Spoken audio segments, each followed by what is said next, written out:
Il faut savoir qu'aujourd'hui, la réglementation applicable aux baux d'habitation permet aux locataires d'avoir un chien, un chat très librement.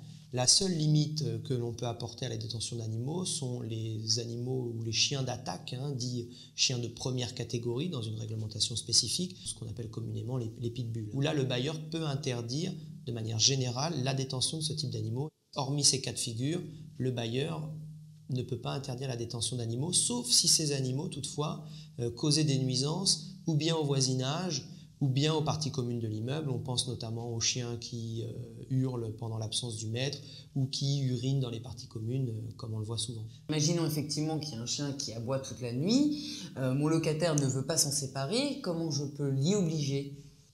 Alors, il y a plusieurs procédures possibles, notamment judiciaires. Il peut y avoir une procédure en résiliation judiciaire du bail, où on va considérer que le locataire ne respecte pas les engagements qu'il a pris dans son contrat de location, notamment d'user et de jouir paisiblement du local qu'on lui a loué.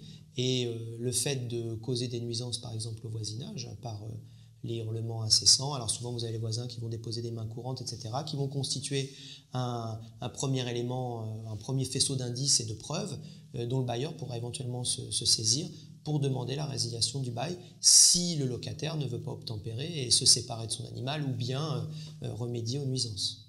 Et pour ces nouveaux animaux domestiques, je pense aux furets, je pense aux serpents, là non plus, je ne peux pas interdire à mon locataire d'avoir ce type d'animaux domestiques? Alors, les nouveaux animaux de compagnie, là, les NAC, effectivement, on n'a pas de réglementation particulière en ce qui concerne la détention dans les logements d'habitation. Maintenant, il ne faut pas qu'ils causent de désordre au voisinage. Donc, le boa ou l'alligator, ce n'est pas très bruyant. Par contre, si à l'inverse, il a tendance à s'échapper dans les parties communes, on va là avoir quelques difficultés qui pourraient conduire également peut-être à la résiliation du bail.